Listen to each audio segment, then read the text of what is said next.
You are listening to the Horse Radio Network, part of the Equine Network family. Welcome to the Horse's Equine Innovators podcast, sponsored by Zoetis.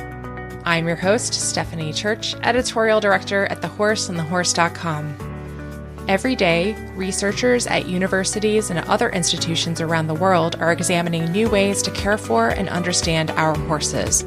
In this podcast series, we talk to those innovators to learn more about their work.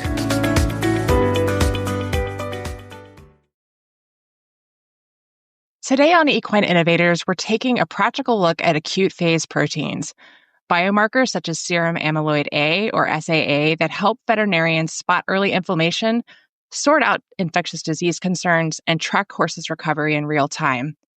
We'll touch on how these tests fit into everyday decision-making, from biosecurity steps on the farm to managing performance horses and supporting antimicrobial stewardship. Joining me today are Dr. Holly Helbig of Zoetis and Dr. David Levine from the University of Pennsylvania's New Bolton Center. They'll walk us through which biomarkers they rely on most, how to interpret changes in SAA, what to consider in certain populations of horses, and where the latest research is taking equine diagnostic testing next. Thank you for joining us today. Let's get started with the basics. Dr. Helbig, could you answer this question? What are acute phase proteins, which we'll refer to as biomarkers in this conversation, and how do they reflect the body's early inflammatory response in horses? Sure. So acute phase proteins, they're really a group of proteins that are typically produced by the liver, and the concentrations change significantly in response to inflammation, trauma, infection. So they work as early biomarkers for us when we're trying to monitor disease or detect infection in horses. There's a couple different types. There's positive and negative acute phase proteins. So examples of positive would be serum amyloid A or fibrinogen. Those are things that rise during times of inflammation. And then a negative acute phase protein would be something like albumin. So the liver decreases the production of albumin in response to inflammation. That's really interesting. Thank you. So as veterinarians, which biomarkers are you routinely testing and why? We measure a lot of biomarkers. If you look historically, the perfect biomarker would be one that goes up for a very particular condition and then goes down very rapidly so you could test it. If you look at the research both in the human and animal side, everyone's been looking for that perfect biomarker for any condition. For us in the acute phase proteins, we use fibrinogen, we use white blood cells, which really aren't a biomarker, but they are a blood test we could use looking at systemic inflammation, and we use serum amyloid A often. Things that have been tried over the years, like haptoglobin and C-reactive protein, just haven't really found the niche where they work the best. So for us, fibrinogen, serum amyloid A, and white cell are our biggest biomarkers for inflammation. Okay, thank you. And so how quickly do key biomarkers rise and fall with infection, injury, or post-op inflammation? And how does that guide when you test? That's a great question. And again, the perfect biomarker would go up instantaneously and then go down instantaneously. But in reality, fibrinogen takes 3 to 5 days to fully ramp up after inflammatory or a significant injury in the horse. And then it'll take 3 to 5 days to go down. So, what you're really looking at when you're looking at a fibrinogen level is what happened about 3 to 5 days ago. Mm-hmm. If a horse comes in with an acute injury, the fibrinogen is usually normal and it'll go up about 3 days from now. Serum amyloid A, on the other hand, is a little quicker. It's also an acute phase protein released by the liver, but its half-life is a lot shorter. So where, serum amyloid A is usually about 0 in a normal horse, it will go up in 12 to 24 hours. So a lot faster. And then because its half-life is so much shorter than fibrinogen, it goes down a lot faster. And it gives you a little bit more real-time look at what's going on versus looking at something that happened about 3 days ago. So it sounds like this has really changed things like 15 years ago versus now. I would say that whenever a new test comes out, there's a bunch that goes into it. Excitement at first, and it goes up and down. And then getting comfortable with which conditions does it work well for, which conditions does it not work well for. Mm-hmm. And then as you get more comfortable with it, that spreads out to others. And yes, I think serum amyloid A has been a game changer in the equine field in the last decade, especially as more work is done to understand where it's best utilized. So, what triggers besides infection and inflammation? I know you referred to the injury a moment ago, shift SAA, and how do vets interpret those bumps? I guess that's the secret one that we get paid for. I can't tell you all of our trade secrets, but no, that's the hard part of interpreting any test. Like fibrinogen goes up with tissue injury too. Serum amyloid A has been a little more specific, really about infection and inflammatory conditions. There's been some look at exactly what makes serum amyloid A go up in non-infectious disease. But really, I mean, if you want to get to the nitty-gritty of it, there are cytokines released in the serum that stimulate inflammation, and those cytokines are what stimulate the liver to produce the acute phase proteins and release them, and that's what we could test for. So serum amyloid A is really more specific for an inflammatory condition. There aren't a ton of conditions that have SAA rise that are non-inflammatory in nature. All right. Well, thank you. The only other thing that I would say is, so we do know that there are a few things that can elevate SAA that are not infectious. One would be vaccination, which we know peaks at about 3 days post-vaccine, and most of them, return down to baseline around day 9. That can make it a little bit difficult to interpret results within that, the first 10 days post-vaccination. Another thing would be administration of IV plasma to foals, since we know that plasma tends to come from hypervaccinated mares or horses. We know that IV plasma may or may not, depending on the SAA in that plasma, but it could potentially the baseline SAA in a newborn foal. Another thing I think about is surgery. So, there are studies post-castration. Dr. Levine can talk to this quite a bit post-surgery, but we do know that post-surgery, horses can become elevated SAA about 48 hours, and then it will naturally come back down to normal. But there are a few conditions that are non-infectious that we do know will elevate SAA, and that's normal. And just things to keep in mind as a veterinarian as we're looking at these horses. Now, Dr. Helbig, does baseline SAA concentration change with age? And should clinicians read the results differently in senior horses or horses that have metabolic disease or insulin resistance? Yeah, at this time, we have not seen an increase in SAA in horses that are senior or with metabolic or insulin resistance type of conditions. So at this point, we feel very confident that SAA is not something that rises secondary to that. On the other hand, I will say in human medicine, we are seeing that SAA can rise secondary to metastasis. And we haven't done a lot of research in horses around that at this point, but I do think that it potentially could elevate the SAA. So when we're looking at the senior horse, that's something I always recommend, just keeping in mind. That's really interesting. Thank you. If I add to that, it's Dr. Helbig's right. What's super interesting in the human side is that serum amyloid A also goes up with conditions of metabolic disease and obesity in general, because a lot of the metabolic diseases and obesity in people causes low-grade inflammation. But again, this comes with comfort of using a test, is that good research has been done in the horse showing that even on those horses with, Cushing's disease or insulin resistance don't have increases of SAA, which is great information to use. Great. Thank you. So I'll ask Dr. Levine first, and Dr. Helbig, if you would like to jump in, please do so as well. What are your best practices for biomarker sampling and testing? Stall side versus lab, what do you recommend? And how often do you repeat tests when you're tracking a case? Well, I'm very lucky. I work in a large hospital, so I don't have to do a lot of stall side testing, and my lab is basically stall side. But we do use the same stall side SAA test because it is the one that's been validated. For me, for biomarker sampling on routinely preoperatively, we usually will do all three: white blood cell count, fibrinogen, and SAA. And that's been standard. Although I think with research that we're working on now, we're basically being able to show that maybe you don't have to run all of those, and SAA is probably equivalent to running all three together. For the cases that come in with infection or postoperative cases, we do serial testing because one test doesn't really tell the whole story, where a trend up or down is really the big news for me. I usually will test SAA on infection cases or postoperative cases where I have a concern every other day, because that's about that 12 to 24-hour jump I'm looking for. And if I'm testing fibrinogen on those cases, I'll usually run a fibrinogen every 5 days or so, because, again, it's just not as acute with its half-life, so it takes longer to go down. So on the contrary, I'm an ambulatory veterinarian. So for me, stall side testing is really important, right? I don't have a lab with CBC Chem, white blood cells that are run right there. So for me, I really rely on SAA. And when it comes to sampling, it's really designed to be run right off of whole blood. So, drawing the blood, using that SAA reader right then and there is how it's designed. You can take it back for the veterinarians that are listening. You can put it in a purple tube, take it back to your clinic. You can also run it off of serum or plasma, but I strongly recommend that if you're going to run it off of serum or plasma, that you continue to run it off the same sample type, because the serum is slightly more concentrated than whole blood. So to have a better consistency, just trying to run it off the same type of sample is really important.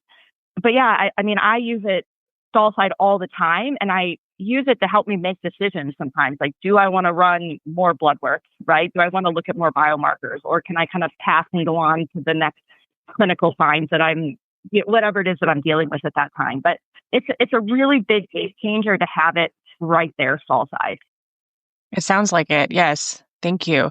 Dr. Levine, could you provide examples of where biomarkers shine in real life? Yeah, for my practice, again, I'm a surgeon at a university.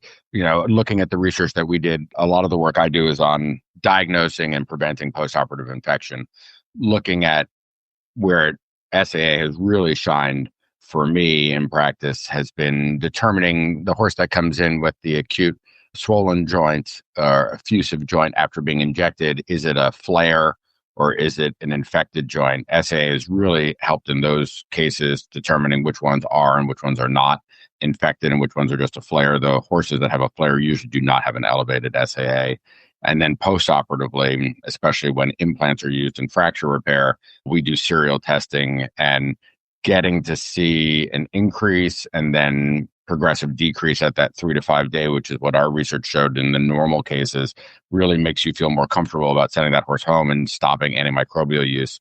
When you start to see SAA peaking after surgery when it shouldn't be, it's really allowed us to get earlier intervention on the postoperative infections before they get a full fulminant implant infection. And that early detection and early treatment has been a game changer, being that postoperative implant infection is one of the worst problems that we deal with in surgery in horses.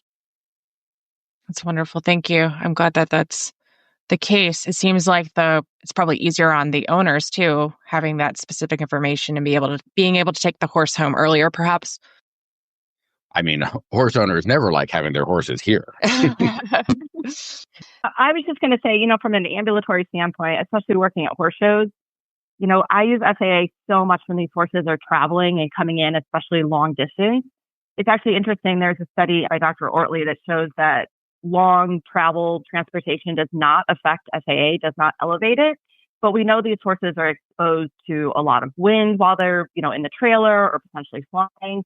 They come to a horse show, they're exposed to new hay, new shavings, a completely new environment. And a lot of the horses will show up and they might, have a runny nose or be coughing that can look like allergy, but potentially could look like infection. And so for me, that's where SAA shines the most, because I can use that after they've, traveled a long distance, come to the horse show. Horse owners are asking for antibiotics immediately, right? And it's just trying to help them make that decision.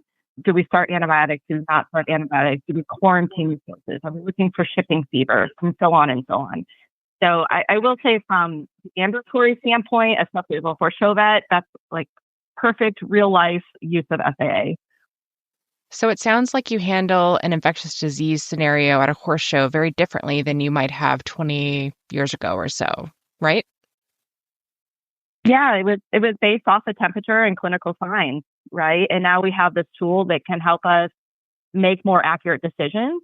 Again, like Dr. Levine said, it's not a one-stop shop, but it's an extra tool in our toolkit to help us make good, educated decisions, especially with quarantine.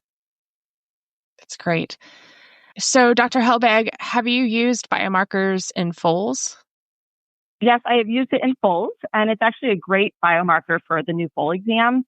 So, historically, we've run IgG, sometimes they'll do CBC Chem, but what we found is that SAA can be very sensitive in foals. We do know that the cutoff typically in an adult horse is 50, but in a foal, we give them a cutoff of 100. And that cutoff comes from some studies showing at trying to predict if these foals are going to become septic or not.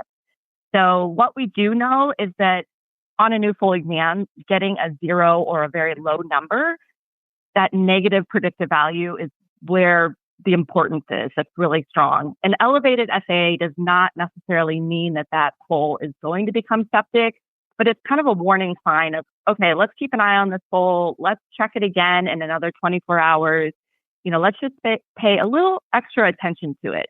And while we're talking about foals, I will also say that administration of IV plasma, which a lot of foals do receive early on, can elevate SAA because SAA can also, we know, be falsely elevated by vaccination. That plasma is coming from, hypervaccinated horses. And so if the veterinarian is running IV plasma, we recommend taking an SAA prior to administering plasma.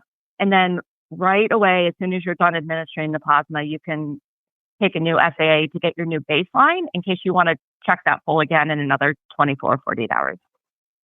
Oh, that's really helpful, practical information. I'm sure there'll be people heading into the foaling season who will enjoy knowing that. Yeah, it's a very helpful biomarker, and there's a lot of research around it in newborn foals. The other interesting thing is we didn't really know at what age does that foal go from the 100 cutoff down to 50. And some recent research has shown us that actually within about 7 to 10 days, that foal is considered an adult horse at about 7 to 10 days. And the cutoff normally regulates back down to around 50, which is interesting. Wow, that is interesting. Mm-hmm. So, Dr. Levine, how do you use biomarkers to help inform workups for suspected septic joints or tendon sheaths? And go ahead. I touched on this a little bit earlier. When you're concerned, is it septic or is it not? A couple things you have to look at, right? So if this is a wound that just occurred, your biomarkers, even SAA as fast as it is, may not be elevated, but cell count within the tendon sheath and joint will help. When it's a post-injection, is it a flare? Is it sepsis? That's when your biomarkers can help a lot. SA and fibrinogen are often normal in those cases. It'll make you feel a little better about sitting on those.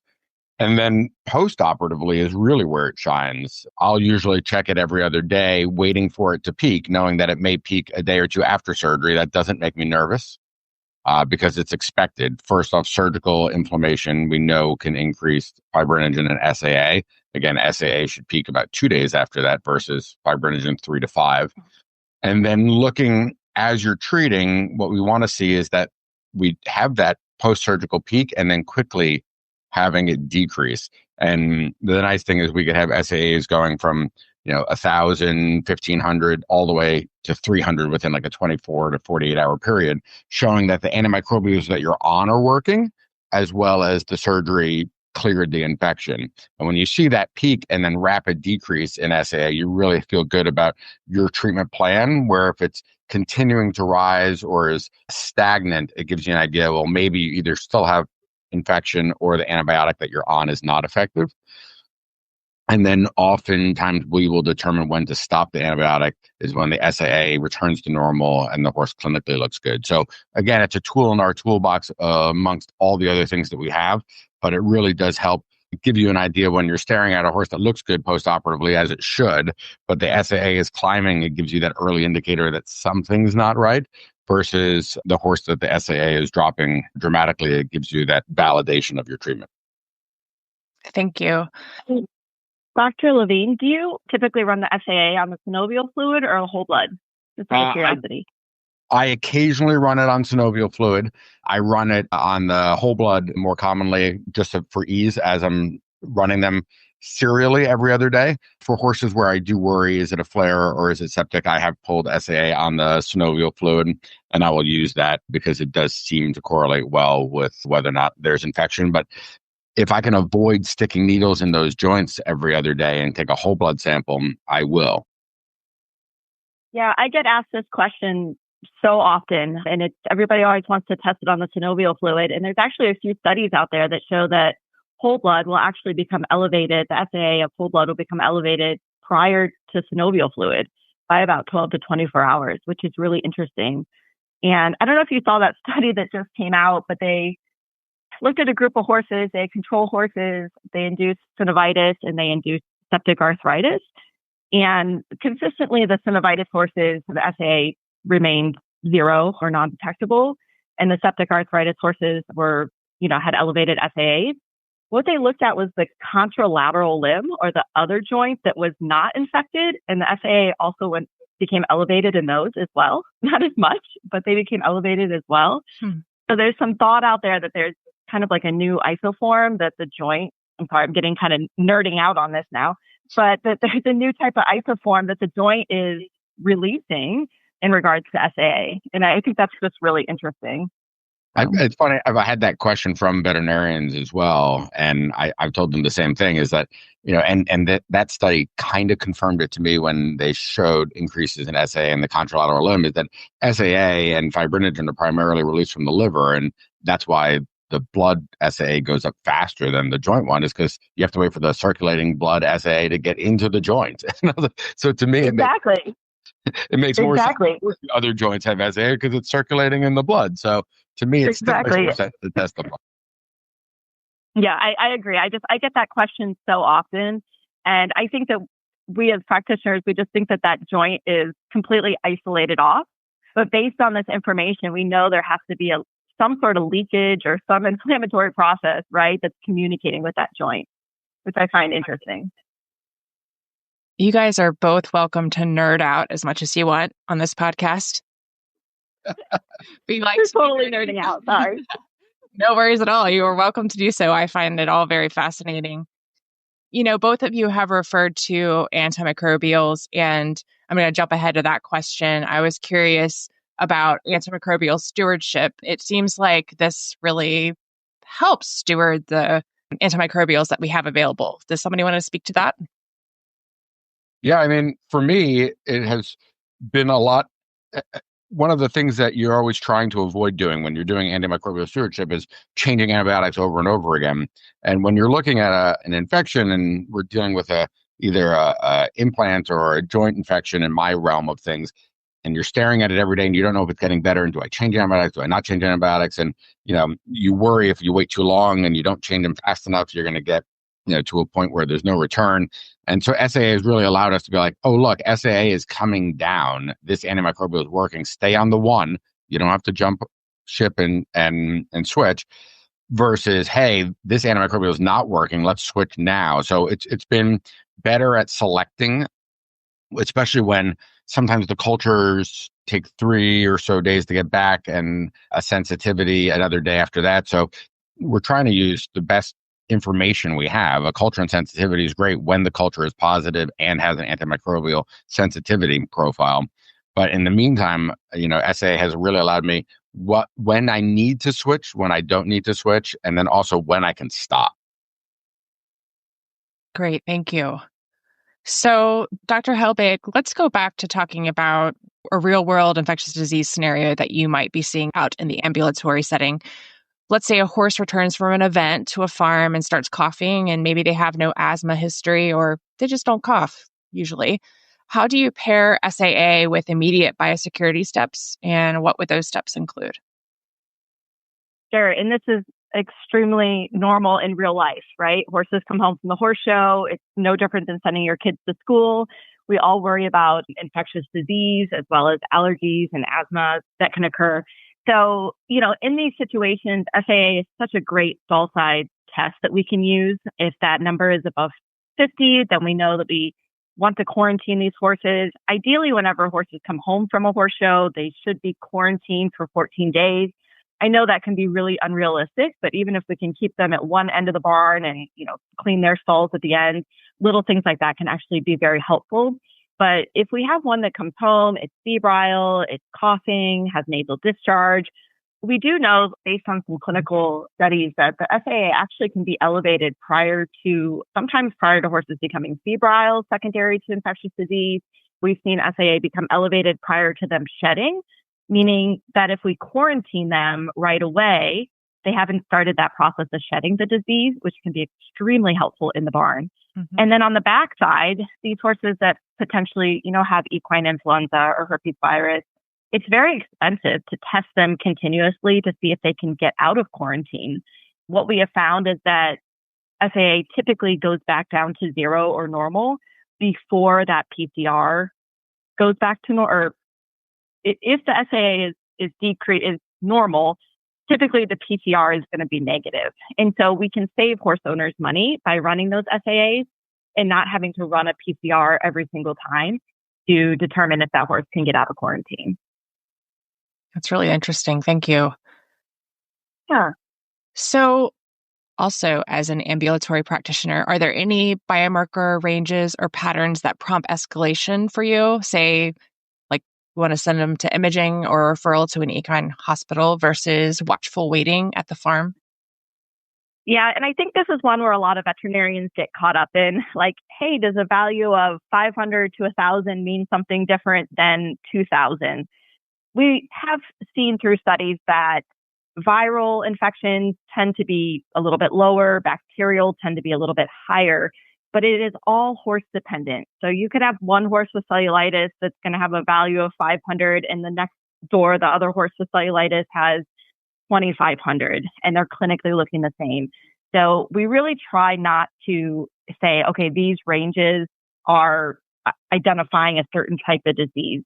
What we recommend is looking at that and then doing serial testing. So is that number becoming elevated or coming back down? There are a few situations, not a lot, but there are a few. And one that comes to mind would be colic. It's not 100% guarantee, but we do know that in acute colic, that an elevated SAA can, one, mean colitis, but also secondarily can mean that it has more likely need to have some sort of surgical care. And so that would be one acute colic that SAA is looking really bad, might help me make that decision to say, hey, it's time to go to referral hospital sooner than later. Okay, thank you. And I just want to ask this question because you mentioned earlier that both of you get the same question a whole lot. Are there any other common questions that you get from veterinarians about SAA that you would love to just put out there as kind of an FAQ? I think that the one for me that I try to tell veterinarians all the time is foot abscesses. It is just not a consistent systemic inflammatory event. Sometimes they're very walled off in the foot. The horse doesn't have cellulitis up the leg. They just have an acute foot abscess. Referring veterinarians will run an SAA and it's normal and be like, this test doesn't work. And in retrospect, I'd say that it does. It tells you that the horse isn't systemically inflamed from the foot abscess. But there are conditions. So I'd say the one thing I'd like to get out there is that for every test, there are situations where it's not ideal. And that's one where I don't use it routinely for foot abscesses because I just don't see it as giving me all the information because some of them are walled off and some of them aren't. That's interesting. Yeah, we see that with umbilical cord abscesses as well. Umbilical cord infections. We see that as well because they become walled off sometimes. And so it's not always the best test to determine if it's infected or not. That's interesting. So any other questions that you get commonly, Dr. Helbig? Yeah, you know what I get the most commonly is the case of veterinarian gets called to the farm, typically some sort of cellulitis or very acute infection, and they take an SAA, say that SAA is, at 500. And they come back 4 days later. The horse clinically looks so much better. It's been on antibiotics. It's doing much better, but that SAA is now 1,000. And that really baffles them.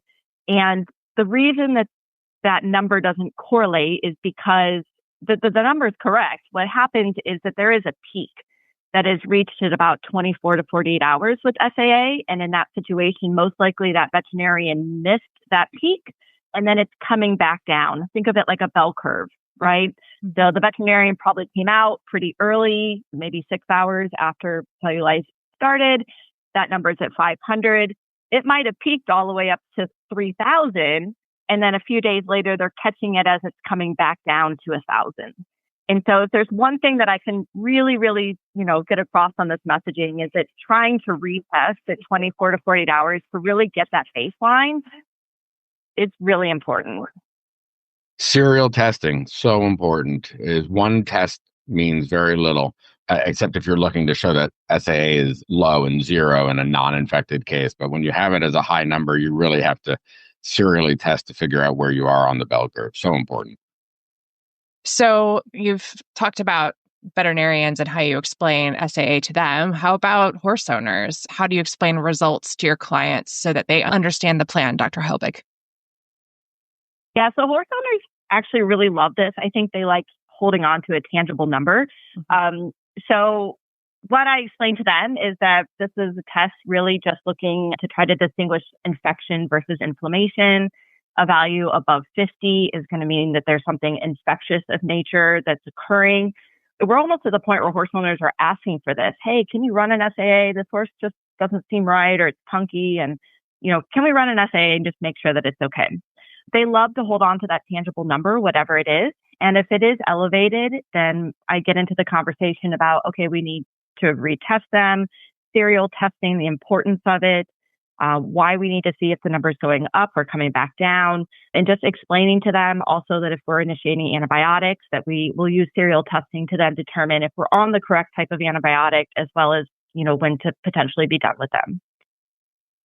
Okay, thank you. So for both of you, I'm going to ask you each, as innovators in equine practice and veterinarians who keep an eye on all the research that's coming out, what do you think is next for biomarkers and equine practice, particularly SAA? Do you want to go first, Dr. Levine?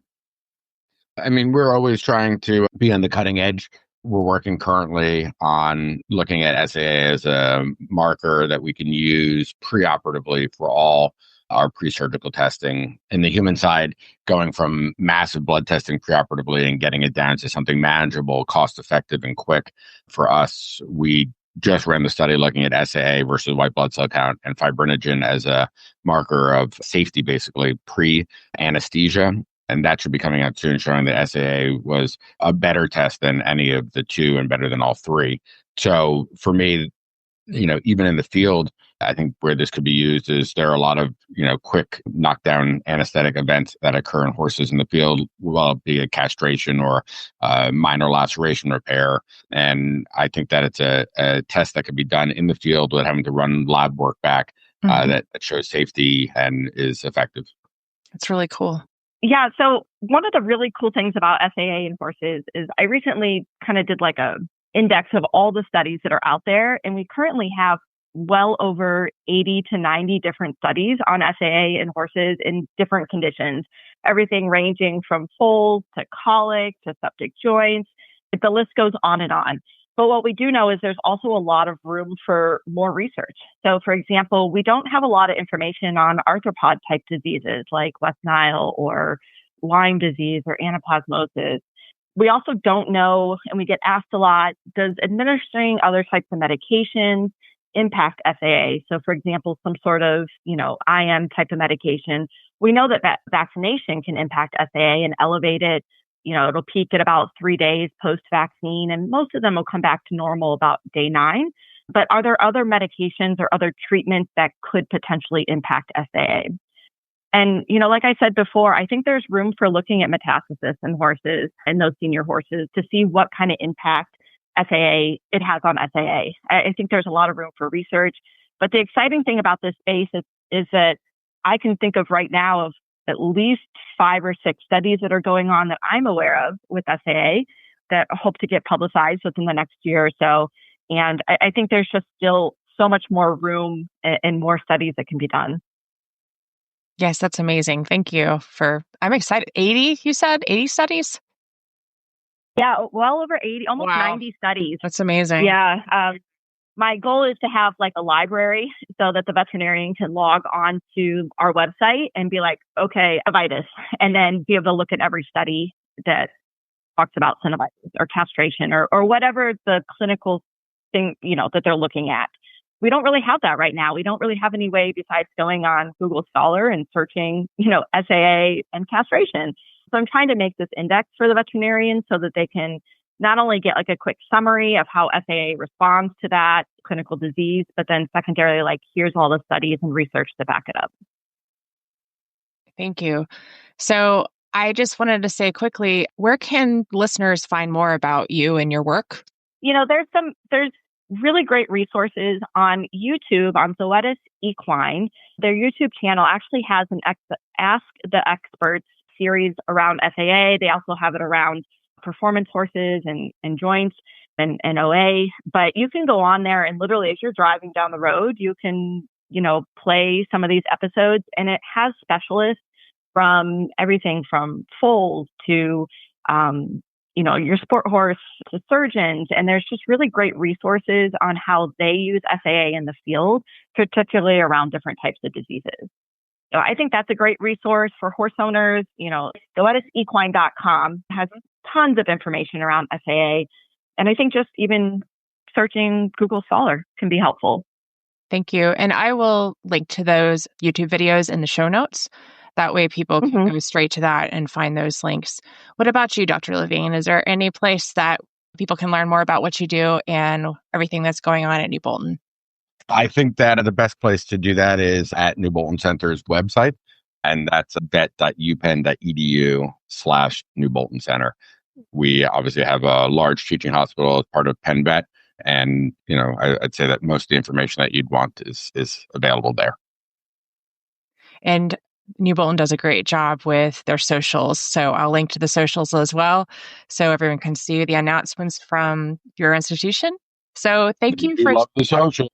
We do love the socials, indeed. Can I add in one more? Sure. To that? One other really great resource that just came out last month is on the Zoetisequine.com. There's actually free CE if you go through and take an FAA module that's online.